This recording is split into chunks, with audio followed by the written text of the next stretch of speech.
जय हिंद मेरे प्यारे विद्यार्थियों, आपका अपना channel reading time A satisfactory solution of GK. तो आज हम लोग यूरिटेरिया 7,500 प्लस जो है बहुविकल्पिक जो प्रश्न जो है आपको सेट जो है प्रोवाइड किया गया है। अब ये सेट जो है आप याद रखिएगा कि प्रदीप सर के द्वारा जो है यह प्रोवाइड किया जाता है। तो आज हम लोग इसी का सेट नंबर 1 देखेंगे। ठीक है, सेट नंबर 1 हो गया। और ये याद रखिएगा कि आपका जितने भी स्टेट पीसीएस एग्ज़ाम होने वाले हों, या बीपीएससी का हो, या बिहार दरोगा का हो, या एसएससी का हो, रेलवे का हो, बैंकिंग का हो, सीडीएस का हो, किसी भी एग्ज़ाम के लिए जो है ये एक रामबाण साबित होने वाला है। और इसमें याद रखिएगा कि आपको 150 सेट दिया गया है। ठीक है, तो आपको सारा सेट जो है एक एक करके जो है आपको डेली दिया जाएगा। तो चलिए आज हम लोग सेट नंबर 1 देखेंगे। ठीक है, तो इसमें सेट नंबर 1 में क्वेश्चन में कह रहा है आपका कि रिपब्लिकन पार्टी ऑफ इंडिया के संस्थापक कौन थे। तो याद रखिएगा कि रिपब्लिकन पार्टी ऑफ इंडिया के संस्थापक आपके थे भीमराव अंबेडकर। BR अंबेडकर जो हैं आपको रिपब्लिकन पार्टी ऑफ इंडिया के संस्थापक थे। ठीक है, चलिए नेक्स्ट क्वेश्चन हम लोग यहाँ पे देख लेंगे।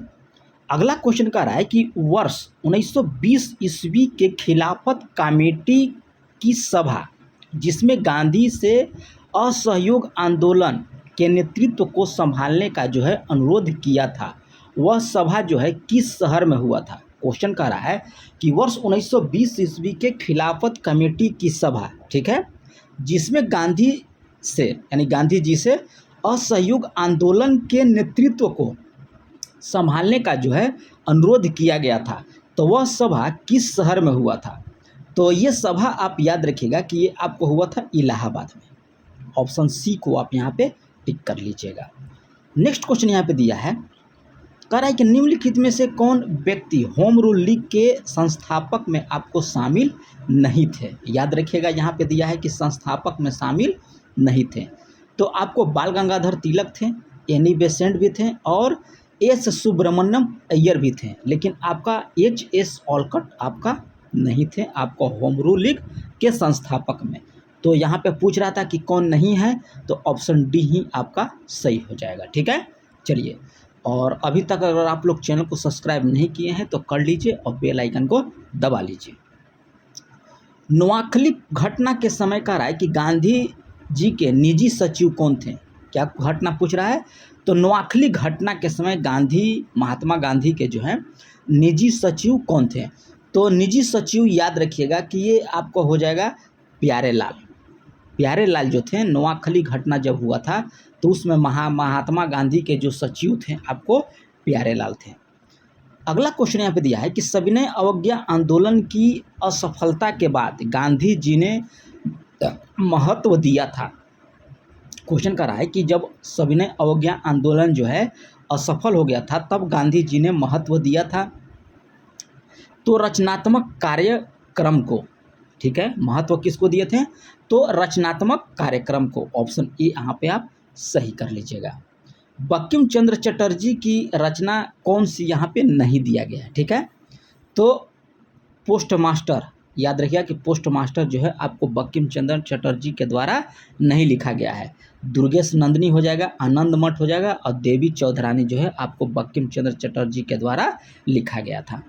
नेक्स्ट क्वेश्चन यहाँ पे दिया है, कह रहा है कि 1911 ईस्वी में किस सामाजिक कार्यकर्ता ने ब्रिटिश विधान परिषद के समक्ष निःशुल्क तथा अनिवार्य प्राथमिक शिक्षा का जो है प्रस्ताव रखा था। तो ये आपका हो जाएगा गोपाल कृष्ण गोखले के द्वारा। अगला क्वेश्चन कह रहा है कि निम्नलिखित में से दक्षिण भारत में विजय प्राप्त करने वाला पहला शासक कौन था। तो पहला शासक याद रखिएगा कि आपका अलाउद्दीन खिलजी था। दक्षिण भारत में कह रहा है कि विजय प्राप्त करने वाला पहला शासक कौन था, तो आपको अलाउद्दीन खिलजी हो जाएंगे। अगला क्वेश्चन कह रहा है कि निम्नलिखित में से कौन सा व्यक्ति जो है रंपा विद्रोह से आपका संबंधित है। तो रंपा विद्रोह जो थे आपको अल्लूरी सीताराम राजू के द्वारा जो है यह नेतृत्व में हुआ था, रंपा विद्रोह। पागलपंथ की स्थापना किसने किया था। तो पागलपंथ की स्थापना आप याद रखिएगा कि करम शाह के द्वारा जो है पागलपंथ की स्थापना किया गया था। अगला क्वेश्चन दिया है कि पानीपत के युद्ध में बाबर के जीतने का मुख्य कारण क्या था। तो ये आपको था तुलुगमा पद्धति, याद रखिएगा। पानीपत के युद्ध में कह रहा है कि बाबर के जीतने का मुख्य कारण क्या था, तो तुगलमा पद्धति। चलिए यहाँ पे हम लोग देख लेते हैं क्वेश्चन नंबर 12। मध्यकाल में कह रहा है कि जौनपुर में स्वतंत्र सरकी राजवंश की स्थापना जो है किसने किया था, तो आपको मलिक उल सर्क के द्वारा जो है आपको जौनपुर में स्वतंत्र सरकी राजवंश की स्थापना किया गया था। ऑप्शन ए आपका यहाँ पे राइट हो जाता है। अधिक संख्या में कह रहा है कि दफनाए गए बच्चों के स्वधान प्राप्त हुए थे, तो ये आपको जारवो संस्कृति से। भागवत संप्रदाय के विकास में कह रहा है कि किसका योगदान अधिक था, तो भागवत संप्रदाय में पूछ रहा है कि किसका योगदान अधिक था, तो आपका गुप्त को। अगला क्वेश्चन देख लेते हैं। कह रहा है कि धमेक स्तूप कहाँ पे पड़ता है, तो धमेक स्तूप आपको है सारनाथ में। कहाँ पे है धमेक स्तूप? सारनाथ में। वह सुल्तान कौन था जिसने कह रहा है कि खलीफा के अधिकार को मानने से जो है इनकार कर दिया था, तो ये आपका सुल्तान का नाम याद रखिए, अलाउद्दीन खिलजी। अलाउद्दीन खिलजी जो था आपको खलीफा के अधिकार को मानने से इनकार कर दिया था, किसके द्वारा? अलाउद्दीन खिलजी के द्वारा। यूरोप को उत्तरी अमेरिका से कह रहा है कि कौन सा सागर या महासागर जो है अलग करता है, क्या कह रहा है? यूरोप को उत्तरी अमेरिका से। तो आप याद रखिएगा कि उत्तरी अटलांटिक महासागर जो है आपको उत्तरी अमेरिका और यूरोप को जो है आपको अलग करता है। कौन? उत्तरी अटलांटिक महासागर। और इसमें आपको सारा क्वेश्चन देखने को मिलेगा, भूगोल से भी हो जाएगा, ज्योग्राफी से हो जाएगा, यानी कि सारे सब्जेक्ट से जो है आपको 50-50 क्वेश्चन का जो है ये प्रैक्टिस सेट दिया जा रहा है। ये इसलिए दिया जा रहा है ताकि आप वनडे एग्ज़ाम के लिए, याद रखिएगा, कान खोलकर आप लोग सुन लीजिए कि वनडे एग्ज़ाम अगर आप लोग को फाइट करना है तो आपको जितना हो सके प्रैक्टिस आप कर सकते हैं, ठीक है। तो ये जो आपका चैनल है ये सिर्फ जो है आपको अच्छे अच्छे कंटेंट के साथ और अच्छे अच्छे राइटर के साथ जो है आपको कंटेंट को प्रोवाइड करता है। तो आप लोग चैनल को सब्सक्राइब कर लीजिए, बेल आइकन को दबा लीजिए। शिवालिक शैल समूह के कह रहा है कि दक्षिण में भावर क्षेत्र उदाहरण है, तो गिरिपद स्थिति का याद रखिएगा कि शिवालिक शैल समूह के कह रहा है कि दक्षिण में भावर क्षेत्र जो है आपको उदाहरण है गिरिपद स्थिति का। कह रहा है कि कौन सा सौर परिवार से आपका यहाँ पे संबंधित नहीं है। 19वें क्वेश्चन में कह रहा है कि सौर परिवार से आपका संबंधित नहीं है, तो निहारिका जो है आपको सौर परिवार से संबंधित नहीं है। क्षुद्र ग्रह हो गया और धूमकेतु हो गया, ये सब जो है आपको सौर परिवार के अंतर्गत आते हैं, लेकिन निहारिका जो है आपको सौर परिवार के अंतर्गत नहीं आते। यहाँ पे दिया है सूची 1 को सूची 2 में मिलाइए, ठीक है। अनुच्छेद 26, तो अनुच्छेद 26 जो हो जाएगा आपका, अनुच्छेद 26 जो है आप याद रखिएगा कि हो जाएगा आपको धार्मिक कार्यों के प्रबंधन की स्वतंत्रता, ठीक है, अनुच्छेद 26। अनुच्छेद 40 जो हो जाएगा आपको ग्राम पंचायत से, ठीक है। अब इसमें याद रखिएगा कि आपको 29 जो है विषय दिया गया है। अनुच्छेद 98 याद रखिएगा कि आपको संसद के सचिवालय से है, और अनुच्छेद 239 जो है आपको पड़ता है संघ शासित क्षेत्रों के प्रशासन से, यानी कि ऑप्शन ए को आप यहाँ पे टिक कर सकते हैं। अगला क्वेश्चन यहाँ पे देख लेते हैं हम लोग क्या कह रहा है 21 नंबर, कि निम्नलिखित क्षेत्रों में से किस एक क्षेत्र में राज्य सरकार का स्थानीय इकाई पर जो है नियंत्रित नहीं होता है। तो आपको नागरिकों की शिकायत, ये जो है आपको राज्य सरकार के स्थानीय जो इकाई हो गए उनके द्वारा जो है यह नियंत्रित नहीं किया जा सकता है। स्थानीय इकाई मतलब कि जैसे कि हो गया आपको, जैसे कि मुखिया हो गए, मतलब नीचे वाला जो हो गए, इस वही बोल रहा है आपसे कि राज्य सरकार का स्थानीय इकाई पर नियंत्रित नहीं होता है नागरिकों की शिकायत। नेक्स्ट क्वेश्चन यहाँ पे दिया है 22 नंबर में, थोड़ा सा छोटा करता कि आप लोग को ऑप्शन दिखाई दे दे। कह रहा है कि निम्नलिखित कथनों में से कौन सा कथन यहाँ पे गलत दिया है, ठीक है। कह रहा है कि मौलिक अधिकार संविधान के भाग 3 में दिया गया है और यह यूएसए के संविधान से लिया गया है, ये आपका सही दिया गया है। अनुच्छेद 21 के अंतर्गत कह रहा है कि मृत्यु का अधिकार दिया गया है, ये आपका यहाँ पे गलत है। फिर कह रहा है कि संविधान सभा का एक पूर्ण संघीय संविधान है, ये भी गलत है। और भारतीय संविधान के अनुसार मूलभूत अधिकारों को हटाया जा सकता है, ये भी आपका गलत है, ये आपको हटाया नहीं जा सकता है। तो यहाँ पे ऑप्शन डी को आप टिक कर लीजिए कि बी, सी और डी तीनों कथन जो है यहाँ पे गलत दिया है, केवल 1 यहाँ पे आपका सही है।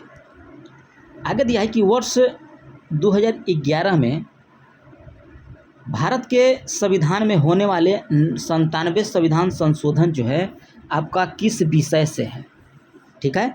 तो विषय आप याद रखिए, सहकारी संस्थाओं के गठन और कार्य संचालन से था। आपको 2011 में आपको संविधान संशोधन हुआ, जो 97 संविधान संशोधन था, इसका विषय था आपको कि सहकारी संस्थाओं के गठन और कार्य का, सहकारी याद रखिएगा। भारत के कहा है कि संविधान के द्वारा पंचायत प्रावधान जो है कानून कब पारित किया गया था, तो ये आपको पारित किया गया था 1996 में। व्यक्तिगत प्रयोज्य आय, ठीक है, एक है, तो एक आपका क्या हो जाएगा, पीडीआई बराबर व्यक्ति आय माइनस व्यक्ति के द्वारा भुगतान माइनस गैर भुगतान। ऑप्शन बी को आप यहाँ पे टिक कर सकते हैं। शरीर के संपर्क में कह रहा है कि स्पिरिट ठंडी अनुभूति देता है, क्यों देता है, तो इसका कारण है कि अत्यंत वह वाष्पशील होता है, इस कारण। चलिए अगला क्वेश्चन देख लेते हैं। कह रहा है कि जब जलवाष्प में परिवर्तन होता है तब क्या होगा, तो आप याद रखिएगा कि वातावरणीय ऊष्मा स्रोत से ऊष्मा जल में जो है प्रभावित होती है। अगला क्वेश्चन यहाँ पे कह रहा है कि हरे पौधे सूर्य के प्रकाश की ऊर्जा को खाली स्थान प्रतिशत ग्रहण करते हैं और उससे खाद्य ऊर्जा में जो है परिवर्तित करते हैं, यानी कि हो जाएगा आपका 1% जो है आंसर हो जाएगा। चलिए आगे यहाँ पे क्वेश्चन हम लोग यहाँ पे देख लेते हैं 29 नंबर। यहाँ पे कह रहा है कि सूची 1 को सूची 2 में आप मिलाइए, ठीक है। तो आर्सेनिक आपका होता है श्वसन संबंधित समस्या जो है आपको आर्सेनिक के माध्यम से हो जाएगा, ठीक है। कैडमियम आपका हो जाएगा हड्डियों के कमजोरी। पॉलीविनाइल क्लोराइड जो हो जाएगा ये आपका 29 का हो जाएगा। आर्सेनिक जो है आर्सेनिक फेफड़ों की कैंसर से हो जाएगा। कैडमियम आपको हो जाएगा हड्डियों की कमजोरी से, ठीक है। पॉलीविनाइल क्लोराइड जो हो जाएगा आपको श्वसन संबंधी समस्या, और बेरियम हो जाएगा मस्तिष्क का सूजन। ऑप्शन डी को आप यहाँ पे टिक कर लीजिएगा। आगे कह रहा है कि सांद्र सल्फ्यूरिक अम्ल की उपस्थिति में एस्टिक अम्ल तथा एथिल एल्कोहल के माध्य होने वाली अभिक्रिया क्या कहलाती है, तो आपको एस्टरीकरण कहलाती है। क्या कहलाती है, एस्टरीकरण। ग्रेफाइट में कह रहा है कि परतों को एक दूसरे से मिलाकर रखा जाता है। कह रहा है ग्रेफाइट में परत जो होता है उसको एक दूसरे से मिलाकर रखा जाता है, तो याद रखिएगा कि वांडर वाल्स बलों के द्वारा। निम्नलिखित में से कह रहा है कि कौन सा एक यातायात संचालित नगरों में कह रहा है कि भूरी वायु बनाने से आपका संबंधित है, तो यह आपको हो जाएगा सल्फर डाइऑक्साइड। चलिए 33 देख लेते हैं। कह रहा है किस प्रकार के ऊतक में मनुष्य में कह रहा है कि ग्रंथि का निर्माण होता है, किस प्रकार के ऊतक से कह रहा है, तो याद रखिएगा कि उपकला ऊतक से जो है आपको मनुष्य में ग्रंथि का निर्माण होता है। मनुष्य की लार में कह रहा है कि उपस्थित एक घातक लाइसोजोम किस रूप में कार्य करता है, तो ये आप याद रखिएगा कि ये करता है आपको प्रतिजीवाणु कारक के रूप में। अगला कह रहा है कि पौधों में रंध्र का खुलना एवं बंद होना किस पर निर्भर करता है, तो ये आप याद रखिएगा कि हो जाएगा आपको स्फीति दाब में। कह रहा है कि कौन सा फूल का एक अंश या भाग है, तो ये आपको हो जाएगा स्त्री केसर। चलिए 37 नंबर क्वेश्चन यहाँ पे हो जाएगा। कह रहा है कि सफ़ेद फास्फोरस के संबंध में निम्नलिखित में से कथनों पर विचार कीजिए। 37 का तो ये हो जाएगा कि यहाँ पे कह रहा है कि सही कथन को चुनिए। तो एक विषैले पदार्थ जिसका उपयोग जो है रासायनिक हथियार के रूप में किया जा सकता है, ये आपका सही है फास्फोरस का। यह अत्यधिक ज्वलनशील होता है और हवा के संपर्क में आने पर जो है स्वतः ही प्रचलित होने लगता है, तो ऑप्शन सी को आप यहाँ पे टिक कर लीजिएगा। सामान्य कह रहा है कि ठंड में निम्नलिखित में से कौन नासिक संकुलन के लिए उत्तरदायित्व होता है, तो ये आपका उत्तरदायित्व होता है हिस्टामिन।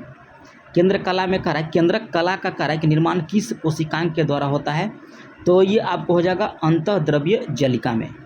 नेक्स्ट क्वेश्चन कह रहा है कि लसिका एवं रुधिर किस ऊतक का उदाहरण है, तो ये उदाहरण हो जाएगा आपको सहवनीय ऊतक का। आगे क्वेश्चन कह रहा है कि भारतीय अर्थव्यवस्था के संदर्भ में कह रहा है कि खुला बाजार परिचालन किससे निर्दिष्ट करता है? तो ये आपको आरबीआई के द्वारा सरकारी प्रतिभूतियों के क्रय और विक्रय करना है। नेक्स्ट क्वेश्चन दिया है कि पूंजी खाता परिवर्तना की सिफारिश निम्न में से किस समिति ने किया था? तो ये समिति आपको हो जाएगा तारपोर समिति। भूगोल को कहा है कि मानव परिस्थिति के रूप में परिभाषित करने वाला विद्वान कौन था? तो ये आपको था H.H. बैरोज। अगला क्वेश्चन यहाँ पे दिया है, कह रहा है कि भारत के निम्नलिखित क्षेत्रों में से कौन सा पारिस्थितिकी उष्ण स्थल माना जाता है? तो ये आपको माना जाता है पश्चिमी घाट को। चलिए नेक्स्ट क्वेश्चन हम लोग यहाँ पे देख लेंगे। यहाँ पे कह रहा है कि विश्व संगीत दिवस कब मनाया जाता है? तो ये आपको मनाया जाता है 21 जून को। अगला क्वेश्चन दिया है कि भारत का पहला राष्ट्रीय समुद्री पार्क कहाँ पे है? तो ये आपका पहला याद रखिएगा कि आपका कच्छ में है। नेक्स्ट क्वेश्चन यहाँ दिया है कि निम्नलिखित में से किसने कहा था कि स्वाद का वास्तविक स्थान जीहा नहीं बल्कि मन है? तो ये आपको महात्मा गांधी के द्वारा बोला गया था कि स्वाद का वास्तविक स्थान मन है बल्कि जीव नहीं है। द सोशलिस्ट नामक समाचार पत्र का प्रकाशन सर्वप्रथम किसने किया था? तो ये आपको श्रीपाद अमृत डांगे के द्वारा। अगला क्वेश्चन कह रहा है कि भैंसा सिंगी नामक जाति जो है किस राज्य में पाई जाती है? तो ये आपको नागालैंड में। HDPE का पूरा नाम क्या है? तो HDPE का पूरा नाम याद रखिएगा कि हाई डेंसिटी पॉलीथिलीन हो जाएगा, ठीक है। तो ये रहा आप लोग का सेट नंबर 1 का 50 क्वेश्चन। जल्दी ही जो है आपका सेट नंबर 2 अपलोड कर दिया जाएगा। तो अगर आप लोग चैनल पर पहली बार होंगे तो चैनल को सब्सक्राइब कर लीजिए, बेल आइकन को दबा लीजिए। तो मिलते हैं नेक्स्ट वीडियो में, तब तक के लिए धन्यवाद।